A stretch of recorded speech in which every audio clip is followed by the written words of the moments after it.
On the news tonight, Governor Tu dedicates victory at Supreme Court to electorate, pledges people-oriented governance. Federal government commences second phase intervention for 2022 flood victims in Cross River State. Plus, correspondent on special assignment examines the use of calendar to plan the year. Details and more shortly. Good evening and welcome to the news. I am Justina Itam. Governor Basio Tu has dedicated his victory at the Supreme Court to electorate who braved all odds on March 18, 2023 to vote for him and the All Progressives Congress.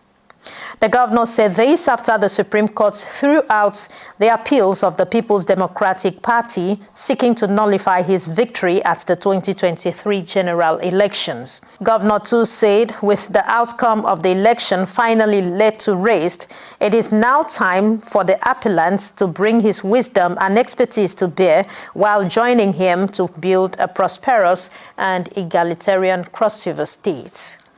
He reaffirmed commitment to good governance, promising to ensure that citizens are healthy and empowered to compete favorably with contemporaries in other states. This is contained in a statement signed by the Chief Press Secretary to the Governor, Emmanuel Ogbeche.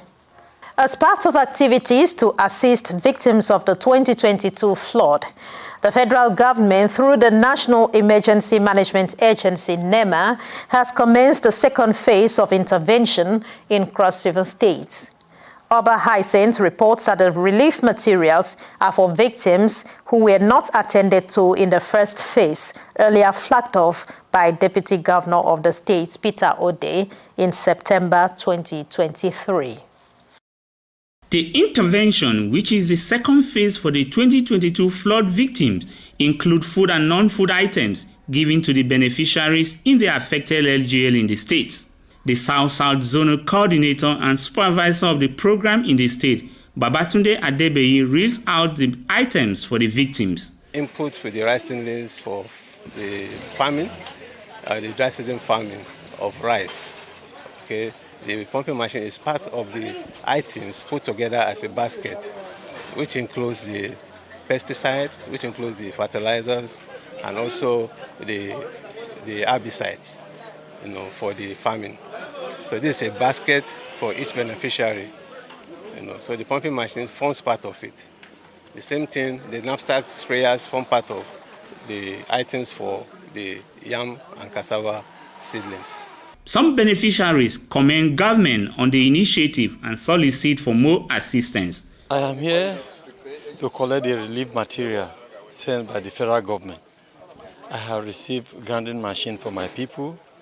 I have received yam seedlings for my people. I have also received grinding machine and the pumping machine for rice farming. I received a grinding machine, one pumping machine with insecticide and rice seedlings. Thank you. At least if I put a good handwork on what I've received, I think I will be able to recover a little of what we've lost. The relief material is from the Special National Economic Livelihood Emergency Intervention, SNELI, for 2022 victims who were ravaged by flood in some states across the country to cushion the effects of the disaster and reposition them for economic activities. In Calabar, Oba Hyacinth, NTA News. Human beings the world over make use of the calendar to plan their life. In a given year, as the Gregorian calendar is widely used, which is traceable to the ancient time to keep track of days and division of time. The Gregorian calendar consists of 365 days, 52 weeks, and 12 months, printed in books, installed in mobile phones and other devices to assist people stay organized throughout the year. Erika Ivy in this report finds out the need for planning the year using the calendar.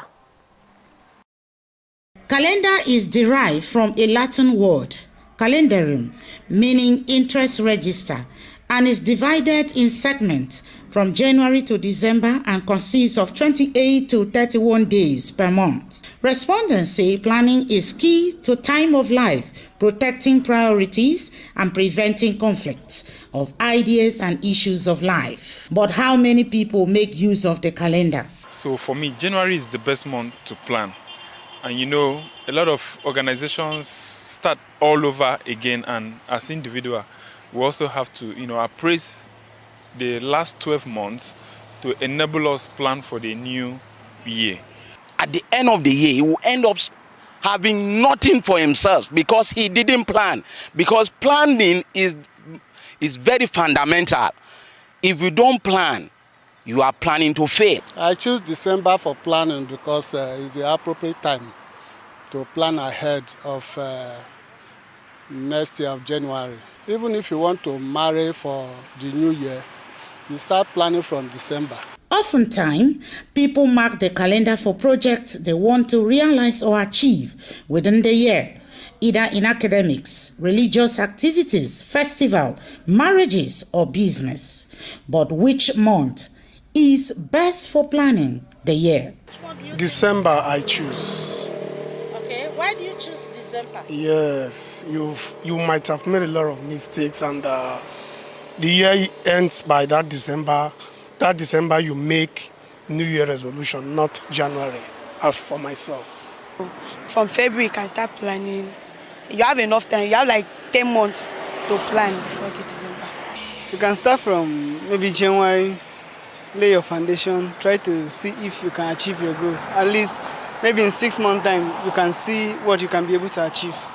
Then if you can't achieve in that 6 months, the rest of the 6 months left, you need to re-strategize. We are looking up to the future, so we have to start planning for the future by January because it's the beginning of the year. Respondents are of the view that the choice of any month is necessary, but the bottom line is as one makes New Year resolutions, planning the year using the calendar is key to success. In Calabar, Erika Ivy, Nta News. And that's all on the news. Thank you so much for watching. Have a wonderful time.